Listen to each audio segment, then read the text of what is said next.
I may touch on some issues I've covered in previous videos here, but I think these are very, very pressing issues, and I I do feel very strongly about them because I care deeply about this country.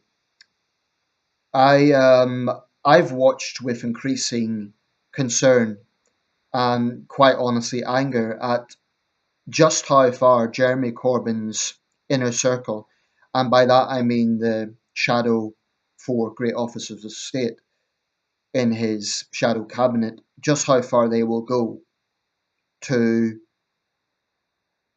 basically stand up for, downplay, appease, and make excuses for our adversaries. I find it utterly reprehensible. To be completely clear here, I understand and I absolutely support the fact that the leader of an opposition in a democracy has the right to, and indeed should, question and scrutinise the government. So I've never ever said that Corbyn should simply agree with what May says and does. That would not be the functions of a democracy. But you look at another opposition leader, Vince Cable, who has not taken the world view that Corbyn and his inner circle have, yet still questions the government. That is what an opposition leader should do. Now, Vince Cable represents now a relatively small party that is obviously not going to form the next government. Therefore, there is obviously a lot more focus on Jeremy Corbyn. Um, I find myself deeply frustrated with the Corbyn situation, and this is why. I do believe that you need strong opposition to this particular Conservative government. I believe that some of the things the Tories are doing on the domestic front are appalling, particularly their treatment of claimants, disabled claimants in particular. I think it's utterly reprehensible. It's morally repugnant. The way they get private companies that cap at a PIP to basically harass and hound and make life miserable for people who are already struggling. That is a shameful legacy of 8 years of Toryism, and well, some of that began under New Labour. But the point is, there are many, many areas to raise legitimate concerns about what the Tories are doing. The never-ending austerity, although the Chancellor suggested that may be toning down now, but my point is, I'm not a fan of the Tories on the domestic front. On a lot of areas, I think there is good cause to strongly oppose them on. And on the domestic front, to a large extent, that's what Jeremy Corbyn has been doing. You need someone who speaks forcefully on those issues.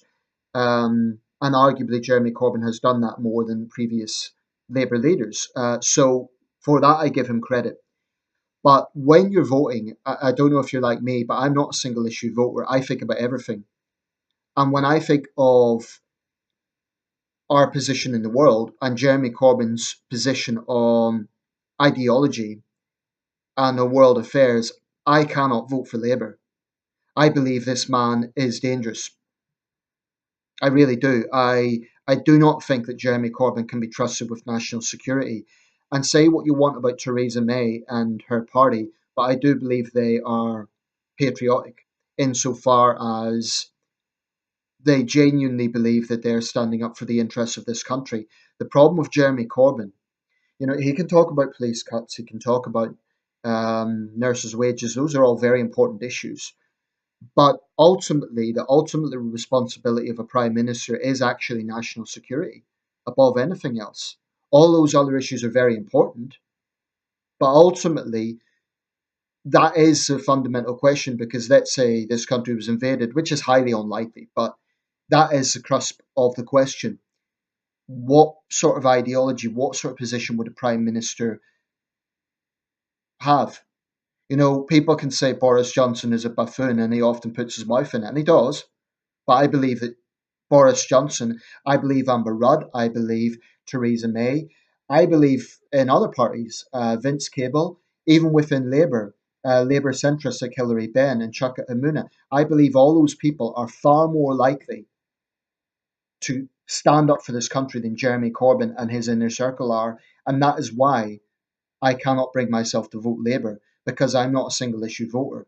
And it's deeply frustrating because I do want someone to take a hard line, opposing the Tories on the way they treat claimants, etc. My time's somewhat limited, so I'm going to try and make this as concise as possible.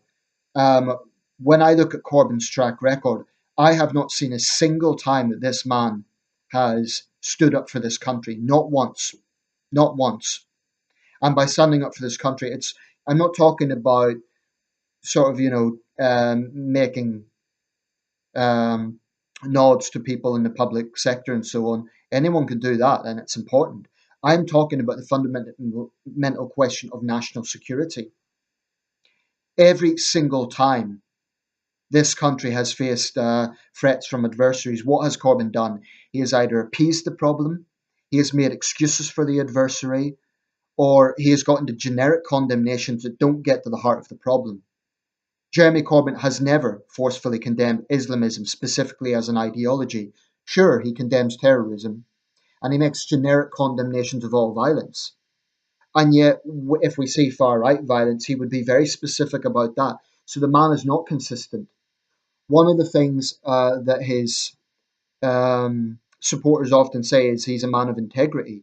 I actually question that, because if he is consistent on issues like human rights, why is it he heaped gushing praise on the late Cuban dictator Fidel Castro? That's not consistent. Not when you have people like Castro who presided over appalling human rights abuses. That's one of the many things I abhor about the the hard left. They are utter hypocrites. They love to pontificate on these sort of issues, yet when you actually put a magnifying glass up to them and look a bit deeper at their ideology, it's utter hypocrisy. Jeremy Corbyn likes to preach, and he likes to lecture the government on how they treat some of the most vulnerable in society. And there is a lot of good ground with that. But Jeremy Corbyn's worldview is frankly disturbing. This is a man, like I say, who has never defended this country. And I challenge a Corbyn supporter to show me one time that Jeremy Corbyn has defended the United Kingdom over our adversary.